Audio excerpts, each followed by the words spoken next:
ভক্তিমতী মায়েরা, লীলা কীর্তনের শুরুতে এখানে উপস্থিত সকল সাধুগুরু ভক্ত বৈষ্ণব এবং আমার সকল মাতৃচরণে জানাই আমার শতকোটি প্রণাম। তৎপরে আমার পরমারাধ্যা পিতৃদেব, একাধারে আমার শ্রী গুরুদেব, কীর্তন সম্রাট, নিত্যলীলা প্রবিষ্ট শ্রী গৌরীশঙ্কর বন্দ্যোপাধ্যায় এবং আমার মাতৃচরণে জানাই আমার শতকোটি প্রণাম। আপনাদের এই মহতী অতি প্রাচীন হরিবাসর, এখানে বাবাও বেশ কয়েকবার গান গেয়েছেন। অধিক রাত্রি, আর এই রাত্রিবেলায় যে লীলারস আস্বাদনের ইচ্ছা হয়েছে, বাবারই একটি বিখ্যাত লীলা, যে লীলার নাম হলো চাপাল গোপাল উদ্ধার লীলা। অথবা এই লীলার আরেকটা নামও আছে, অপরাধ ভাঞ্জন লীলা। পাপ ছাড়ে না পাপকে, এই লীলা তার জ্বলন্ত উদাহরণ দৃষ্টান্ত। চৈতন্য চরিতামৃত প্রমাণ, চৈতন্য ভাগবত প্রমাণ। অপরাধ করলে কারণ স্থান নাই, এটাই মুখ্য কথা। সে আমি আপনি যেই হই না কেন, নর হোক, কিন্নর হোক, যোগী হোক, ঋষি হোক, মুনি হোক, দেব হোক, দেবী, এমনকি স্বয়ং ভগবানও যদি অপরাধ করেন, সেই অপরাধের শাস্তি তাকেও পেতে হয়। বলে কি বলছো বাবা, ভগবান অপরাধ করেন? করেন না? বলে আমরা শুনেছি গোপটি দানে গ্রহণে চোকাশি, মাঘে প্রয়াগে যোগীগল্পবাসী, সুমেরু সমতুল্য হিরণ্য দানে, নহিতুল্য নহিতুল্য গোবিন্দ নামে। যে গোবিন্দ নামের কোনো তুলনা হয় না, সেই গোবিন্দ তিনি নিজে অপরাধ করেন? করেন তো। ভগবান যদি অপরাধ না করবেন, তাহলে বিষ্ণুর বক্ষে আমরা পদচিহ্নটা কেন দেখতে পাই?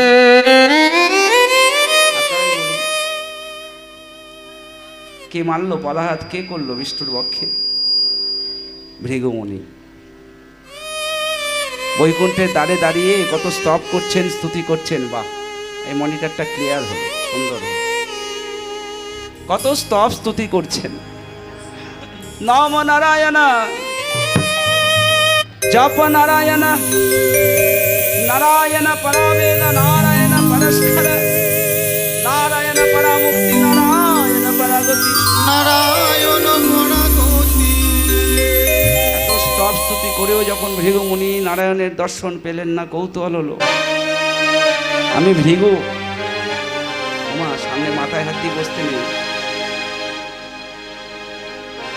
মাথায় হাত দিয়ে বসতে, মাথায় এরপরে নিস্তারিণী হাত দেবে, আপনি হাত দিচ্ছেন কখনো বসবেন? আমি ডাকছি ভৃগু বটে, আমি যে সে নই, কি করছেন উনি বৈকুণ্ঠের ভেতর? কৌতূহল হলো। আর ভৃগুমুনি কৌতূহলে যে বৈকুণ্ঠে প্রবেশ করলেন, সর্বনাশ। যাকে এত স্তব স্তুতি করছিলাম, যাকে ডাকছিলাম, সেই স্বয়ং নারায়ণ আমার ডাক শুনতে পেল না। তার কারণ তিনি লক্ষ্মীর সেবায় মগ্ন। ছি ছি ছি ছি ছি, স্ত্রীর সেবায় মগ্ন থেকে তুমি ভক্তের ডাক শুনতে পেলে না? কেমন ভগবান তুমি? তোমার যদি এই আচরণ হয়, তুমি যাদের সৃষ্টি করেছো তাদের কি হবে? তোমাকে দেখে অতিথি যদি দ্বার থেকে ফিরে চলে যায়, এই মানুষগুলো কি শিখবে, কি আচরণ? স্বয়ং নারায়ণ যেই ভৃগুমুনিকে দেখেছেন বৈকুণ্ঠের ভেতর, লক্ষ্মীকে বলছেন, লক্ষ্মী ওঠো, কে এসছে? ও লক্ষ্মী, আমাদের ভাগ্য, আজকে আমরা ভাগ্যবান, ভাগ্যবতী। স্বয়ং ভৃগুমুনি বৈকুণ্ঠে এসছে। লক্ষ্মী জল নিয়ে আসো, হরিবরের পা দুটো ধুইয়ে দাও। ভৃগুমুনি শুধু বললেন, তোমার চৈতন্য হোক। স্বয়ং নারায়ণ যেই পদাঘাতটা ভৃগুমুনি করেছেন, এই পা দুটো চেপে ধরে রেখে বলছেন, মণিবর, আপনার ওই কোমল চরণ দিয়ে আপনি আমার পাষাণ বুককে আঘাত করেছেন, না জানি আপনার চরণ দুটোই কত লেগেছে। শুনুন, যে চরণ চিহ্ন দুটো আজকে আপনি আমার বুকে এঁকে রেখে দিলেন, এই চরণ চিহ্ন দুটো আমি কোনোদিনের জন্য মুছে ফেলবো না। কেন জানেন? যদি আবার কোনোদিন এরকম অপরাধ আমি করে ফেলি। এই হচ্ছেন স্বয়ং ভগবান। পালাইবার পথ নাই, জম আছে পিছে। ও মায়ের, রামচন্দ্র ভুল করলেন, অন্যায়ভাবে গোপনে বালিকে হত্যা করলেন পিছন থেকে। ছেলে অঙ্গদ এসে দাঁড়ালেন, হে রাম, তুমি না মর্যাদা পুরুষোত্তম? ছি ছি ছি, গোপনে পিছন থেকে আমার অত বড় বীর পিতা বালিকে তুমি অন্যায়ভাবে হত্যা করলে। শোনো প্রভু, আমার বাবা বেঁচে থাকলে যা করতো আমিও তাই করব। তোমার স্ত্রী উদ্ধারের জন্য আমি আমার জীবন পর্যন্ত দেবো যদি বেঁচে থাকি। স্ত্রী উদ্ধারের পর তোমার যদি বেঁচে থাকি আমি তোমার কাছে কিছু চাইবো, দিতে হবে। রাবণ বধ হলো, সীতা উদ্ধার হলো, অযোধ্যা সিংহাসনে সীতামাকে বাইরে নিয়ে রামচন্দ্র বসেছে। আনন্দেতে এক একজনকে এক একটা উপহার দিচ্ছে। হনুমানকে মুক্তোর পালা দিলেন, সুগ্রীবকে কিষ্কিন্ধা রাজা করে দিলেন, বিভীষণকে লঙ্কা রাজা করে দিলেন। অঙ্গদ এসে দাঁড়ালেন, আমায় দাও, এই যে আমায় দাও। কি চাও তুমি অঙ্গদ? আমি কি চাই জানো? আমার পিতৃ হত্যার প্রতিশোধ। ঠিক যেরকমভাবে তুমি আমার বাবাকে গোপনে অন্যায়ভাবে হত্যা করেছিলে, আমি ঠিক সেইভাবে তোমাকে গোপনে মারতে চাই।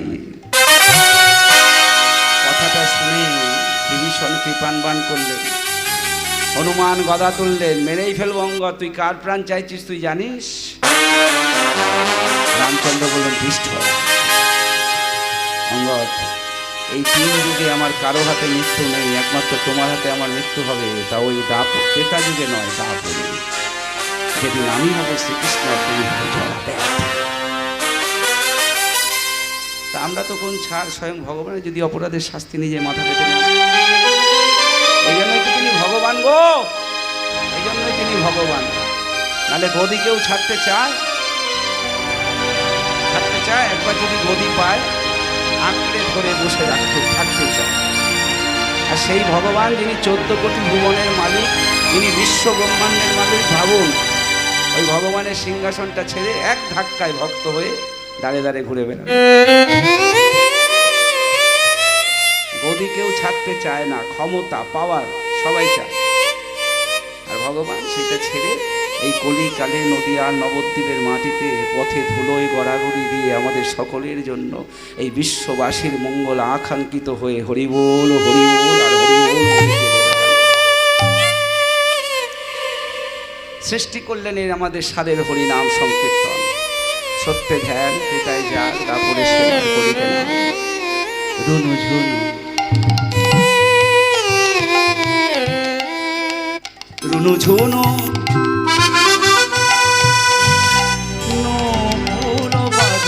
আমার গৌর নাচে, ধুনু ধুনু নপুর বাজে আমার গোড়ায় নাচে। অসুখা সিন্ধু পরশকিয়া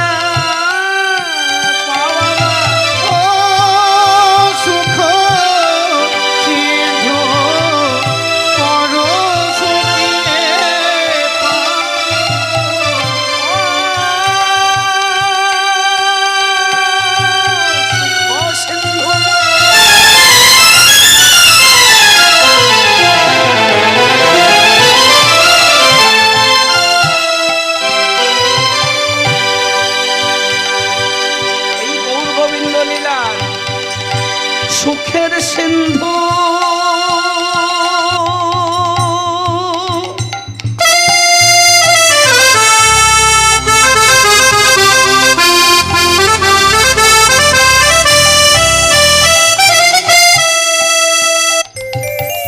কিন্তু আমরা যার পেলাম না, যার পেলাম না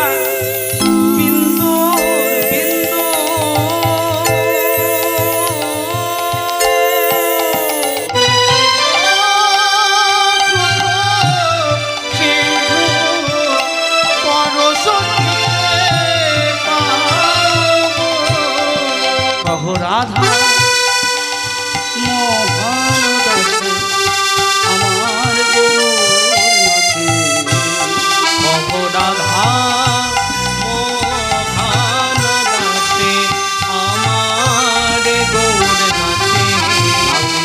সোনার গোড়া নাচে সোনারে গোড়া, নাচে সোনার গোড়া, নাচে সোনারে গোড়া।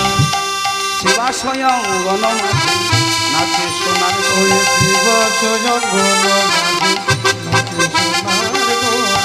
ভক্তি প্রেম বিলাইতে নাচে সোনার গোড়া, ভক্তি প্রেম বিলাইতে। হরি বল হরি বল হরি বল হরি বল, ভক্তি প্রেম বিলাইতে। হরি বল হরি বল হরি বল হরি বল, ভক্তি প্রেম বিলাইতে।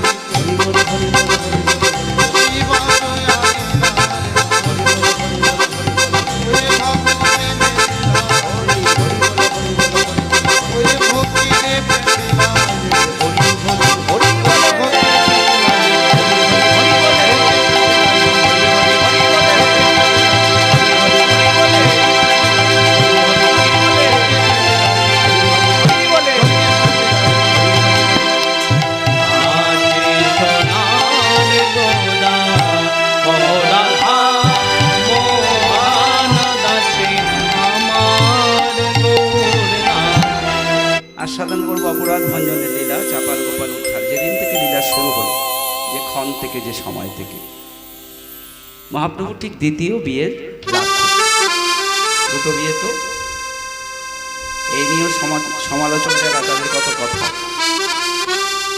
প্রথম বিবাহ লক্ষ্মীপ্রিয়া বল্লভাচার্যের কন্যা, আগের মতন করে দাও ভাই, বল্লভাচার্যের কন্যা লক্ষ্মীপ্রিয়া প্রথম বিবাহ। এটা মহাপ্রভুর পছন্দ করা স্ত্রী ছিল, বুঝলেন, দেখে ভালো লেগেছিল, লক্ষ্মীপ্রিয়াকে বিয়ে করেছিল।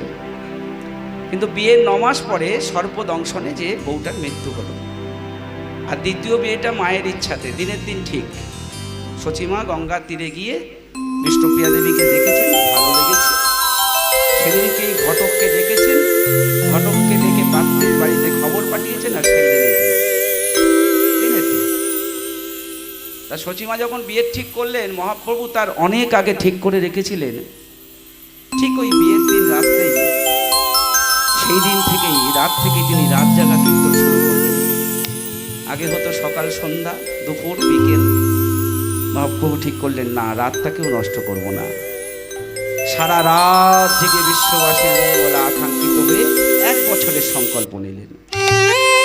কিন্তু যেই শুনলেন মা তার বিয়ে ঠিক করেছে, ছুটে আসলেন, মা এই বিয়ে তুমি বন্ধ করে দাও, একটা মেয়েকে কাঁদতে কাঁদতে মরেছে আমার জন্য, আবার তুমি চাও আর একটা মেয়ে কাঁদতে কাঁদতে মরো। সতী ঠাকুরানী বললেন, নিমাই রে, তুই সারাদিন পথে পথে ঘুরিস, আনন্দে থাকিস, কৃষ্ণ নামের আনন্দে, হরি নামের আনন্দে, আমি তো ঘরে একা। আমি যে দুটো কথা বলবো আমার সেই সাথী কই? আমি যার সঙ্গে দুটো কথা বলে আনন্দ পাবো, আমি তো একা নেই। তুই বিয়ে করলে আমি সুখী হই বাবা, তুই বিয়ে করলে আমি আনন্দ পাই, আমি শান্তি পাই। এই একটা কথায় প্রভু ধরা পড়ে গেলেন, আমি বিয়ে করলে তুমি সুখী হও মা, তাহলে ছেলে হয়ে আমার উচিত মাকে সুখী করা, বেশ আমি বিয়ে করবো। কিন্তু এই বিয়ে হবে শুধু তোমার জন্য, তোমার সুখের জন্য। তোমাকেও কথা দিতে হবে আমাকে, আমি বিয়ে করবো, তোমার কথা দিলাম, তুমি আমার কথা দাও, ওই দ্বিতীয় বিয়ে বিষ্ণুপ্রিয়া তোমার দাসী তোমার হাতে তুলে দিয়ে আমি কিন্তু তোমার থেকে বিদায় নেবো। কারণ তুমি তো আজকে বিয়ে ঠিক করেছো, আমি অনেক দিন আগে থেকে ঠিক করে রেখেছি, আজকে রাত থেকেই আমি হরিনাম সংকীর্তন শুরু করবো শিবাসঙ্গনে, সারা রাত জেগে 1 বছরের সংকল্প। সতী ঠাকুরানী মা তো মায়ের মন, বললেন যে মেয়ে দেখে এসছি, যে সুন্দরী বউরে, আগে বউয়ের মুখটা তো দেখ, বিয়ের আগে অনেকে অনেক কিছু বলে, বউয়ের মুখটা দেখ, তারপরে তো দেখবো কি করে মনে থাকে ওই নিতাইয়ের নৃত্য, আর কি করে মনে থাকে তো শিবাসঙ্গনের গান। কিন্তু এটা আমাদের মহাপ্রভু যা বলতেন তাই করতেন গো মা। আপনি আচরি ধর্ম জীবেরে শেখান, যা করতেন তাই বলতেন, যা বলতেন তাই করতেন। ঠিক ওই দ্বিতীয় বিয়ের দিন বিবাহটা করি, সন্ধ্যাবেলা মায়ের দাসী মায়ের হাতে তুলে দিয়ে বললেন, মা এই রইল তোমার দাসী, এবার আমি আসি। ওই মায়ের থেকে বিদায় নিয়ে এসে শিবাসঙ্গনের দরজার পাল্লা দুটো বন্ধ করে যেই দরজায় খিলটা তুললেন, এখান থেকেই বৈষ্ণব পদকর্তা লিখলেন, ওই দেখো কপাট দিয়া কীর্তন করে প্রভু পরম আবেশে, কপাট দিয়া কীর্তন করেন প্রভু পরম আবেশে। সে কপাট দিয়া কীর্তন করে, কপাট দিয়া, কপাট দিয়া, কপাট দিয়া কীর্তন করে প্রভু পরম আবেশে। কপাট দিয়া কীর্তন করে পরম আবেশে। পাষণ্ডিগণ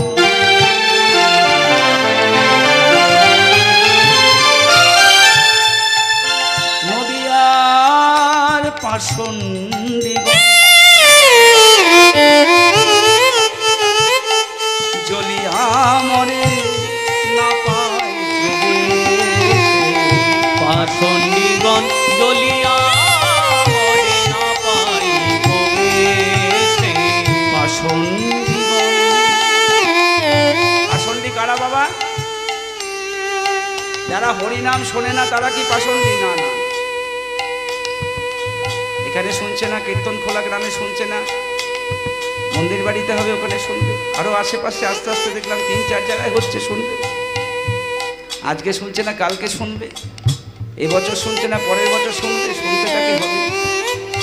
যদি সে অমৃতের পুত্র হয় শুনতে তাকে হবে। তাহলে পাষণ্ডী কারা? হরিনাম যারা বলে না তাদের ক্ষেত্রে একই কথা প্রযোজ্য। তাহলে পাষণ্ডী বললেন, পাষণ্ডীটা কারা সেটা বলুন। বৈষ্ণব রসতত্ত্ব বেত্তাগণ বলছেন পাষণ্ডী কারা জানো? যারা হরিনাম নিজেরাও শুনবে না, হরিনাম নিজেরাও করবে না, বলবে না, আবার যদি হরিনাম বলে শুনে কেউ আনন্দ পায় তারা সহ্য করতে পারে না। জ্বলে মরে, জ্বলে মরে, এই হরি বাসর হেরে তারা জ্বলে মরে। হরি বাসর ঘিরে জ্বলে মরে। হরিনাম কৃষ্ণ নাম, নাম কৃষ্ণ নাম সইতে নারে, হরি সভা হেরে তারা জ্বলে মরে। হরি নামে কৃষ্ণ নাম সইতে না রে, হরি বাসর ঘিরে জ্বলে মরে। হরিনাম কৃষ্ণ নাম।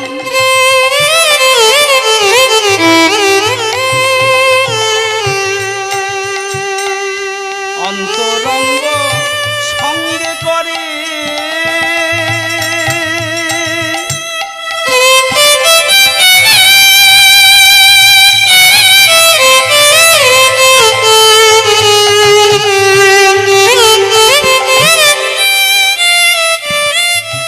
আমাদের নদীর নিমাই।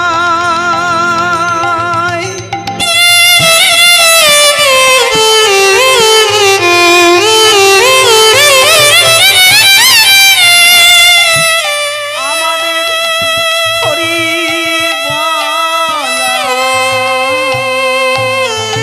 অন্তরঙ্গ সঙ্গে করে প্রভু আমার রস আস্বাদন। অন্তরঙ্গ সঙ্গে করে প্রভু রস আস্বাদন। বহিরঙ্গ সঙ্গে করে নাম সংকীর্তন। আর বহিরঙ্গ সঙ্গে করে নাম সংকীর্তন। বহিরঙ্গ সঙ্গে করে হরি নাম সংকীর্তন। বহিরঙ্গ সঙ্গে করে হরিনাম সংকীর্তন। আজ নাচে শোনা নাচে, নাচে সোনার গৌর নাচে, দেখো নাচে শোনা গৌর নাচে। নাচে সোনার গৌর নাচে। বহিরঙ্গ ভক্ত সঙ্গে দেখো নাচে শোনা গৌর নাচে। ওই অন্তরঙ্গ ভক্ত সঙ্গে নাচে সোনার গৌর নাচে। অন্তরঙ্গ ভক্ত সঙ্গে হরি হরি বল। অন্তরঙ্গ ভক্ত সঙ্গে হরি হরি হরি বল। অন্তরঙ্গ ভক্ত সঙ্গে হরি হরি হরি বল। ওই অন্তরঙ্গ ভক্ত সঙ্গে হরি হরি হরি বল। ওই অন্তরঙ্গ ভক্ত হরি সঙ্গে হরি হরি বলে। অন্তরঙ্গ হরি হরি বলে। নাচে সোনারে গৌর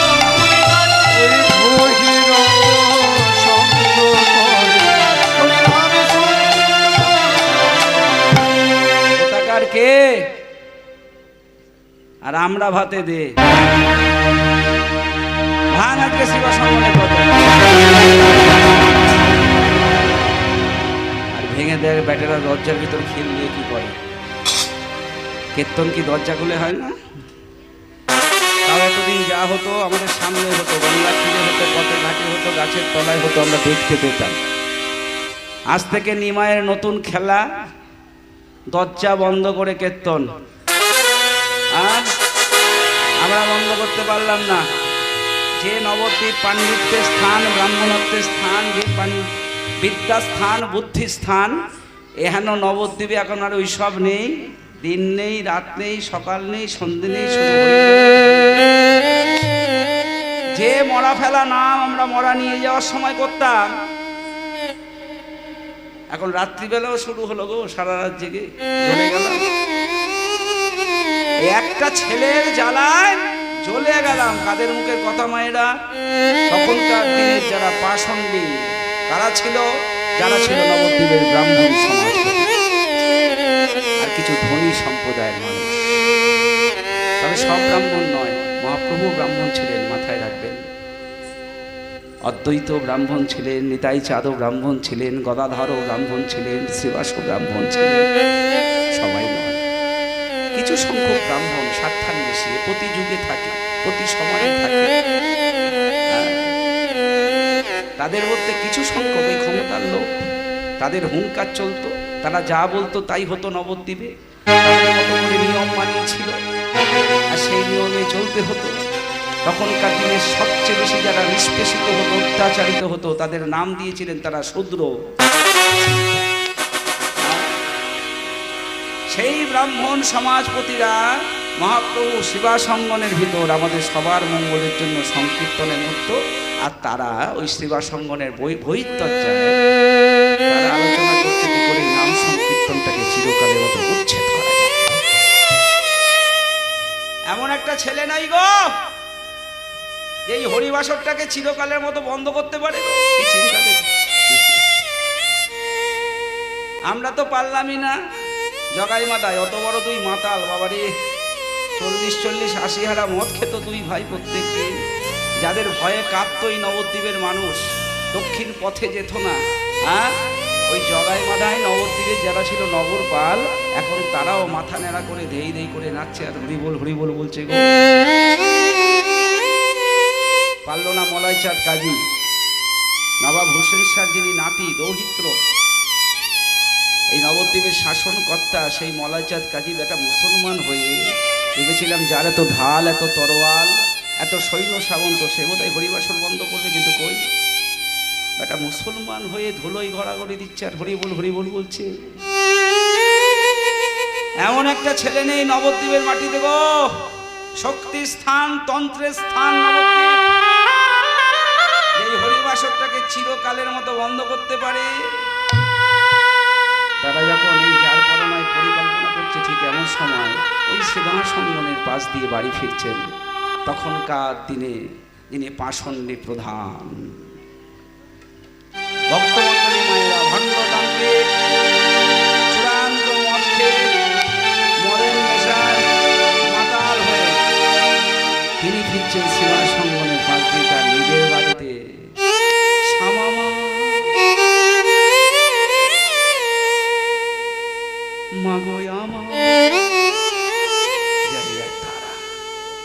জয় মা কালী, মা রক্ষে করিস মা, দেখি তোরে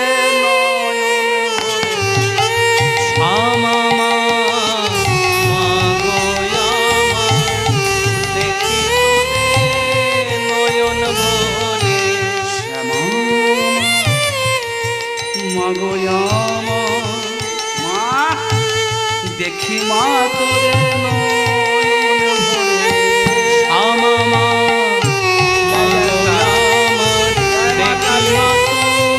নয়ন ভরে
কালো মেয়ে চেয়ে দেখো ওই তো ওই কালো মেয়ে কালো মেয়ে কালো মেয়ে কালো মেয়ে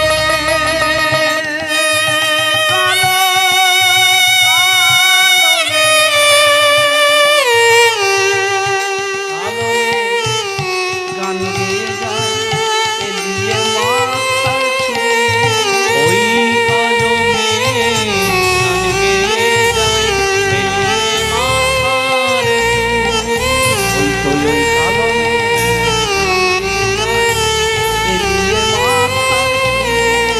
ওই কালো মেয়ে গান গেয়ে যায় এলিয়ে ওম সর্বমঙ্গলামঙ্গলে শিবে সর্বার্থসাধিকে শরণ্যে ত্র্যম্বকে নারায়ণী নমস্তুতে নারায়ণী নমস্তুতে নারায়ণী নমস্তুতে নয়ন ভরে জয় তারা জয় মা জয় মা কি কি করছেন আপনারা এত রাত্রে সেবা সঙ্গনের বাইরে দরজায়? আপনারা নবদ্বীপের ব্রাহ্মণ সমাজপতি। আমি জানতাম এই নবদ্বীপের মাটিতে এত রাত্রে আমি একাই ঘরে ফিরি। আমি আমি দুঃখী চাপাল গোপাল। বড় দুঃখের সময় আমার জন্ম হয়েছিল বলে আমার বাবা আমার নাম রেখেছিল দুঃখী। আর ছোটবেলায় আমি খুব চঞ্চল ছিলাম বলে আমার মা আমাকে চপলা চপলা বলে ডাকতো। আর এই নবদ্বীপে সবাই করে ভগবানের পুজো, আমি করি ভূত প্রেতের পুজো। প্রত্যেক তারাই ভূত প্রেত আনি। তাই নবদ্বীপের সকল মানুষ আমাকে গোপাল তান্ত্রিক বলে জানে। এই তিনটে মিলিয়ে আমার নাম হলো আমি দুঃখী চাপাল গোপাল। কিন্তু আপনি আমার কথার উত্তর দিচ্ছেন না। এত রাত্রে শিবা সঙ্গনের বাইরে দরজায় কি করছেন আপনারা? বুঝেছি বুঝেছি, নেওয়ার কীর্তন শুনছেন। এত যদি কীর্তন শুনবার শখ, দুপুরবেলায় ছেলেটার নামে নিন্দা করেন কেন? আপনারা দেখছি ফলগু নদী, উপরে বালিয়া তলায় জল। চাপাল গোপাল চিৎকার করছেন কেন? আজকে বোধহয় তুমি একটু বেশি মদ খেয়েছো। খেয়েছি, ঠিক বলেছে, আজ মদ খেয়েছি বেশি।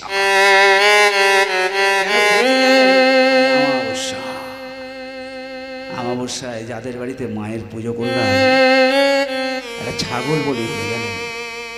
আর ওই ছাগলটা বলি হয়ে ধরটা ওরা জয় মানবের কাছে। আমি পুরোহিত, আমি পুজো করেছি, আমার ভাগ্যে ছাগ মুন্ডটা জুটে যায়। ছাগ মুন্ড আমাবস্যায়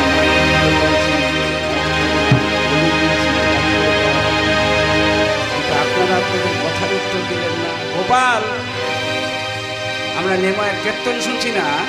এই কীর্তনটাকে কি করে নবদ্বীপের মাটি থেকে উচ্ছেদ করা যায়? জ্বালিয়ে দিল একটা ছেলে গো গোপাল।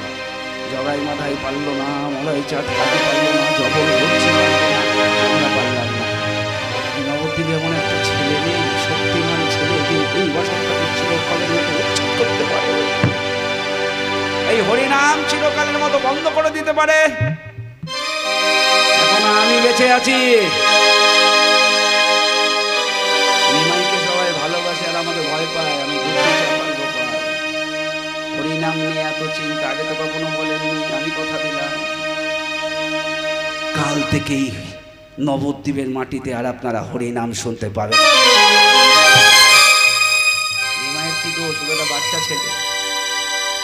যত দোষ ওই বুড়ো শ্রীবাসটা। নিমাইকে যখন হরিবাসর করবার জন্য কেউ জায়গা দিল না নবদ্বীপের মাটিতে, ওই শ্রীবাস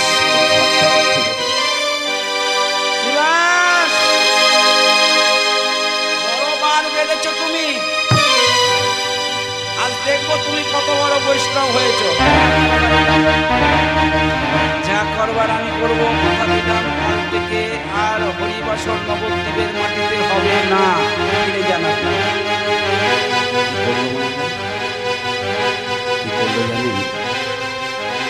ওই হরিবাসর নাম সংকীর্তনকে বন্ধ করবার জন্য আমাদের এই সাধের হরিসভা, যে ছাগ মুন্ডুটা তিনি বলে দিয়ে দিয়েছিলেন, ওই ছাগ মুন্ডুটা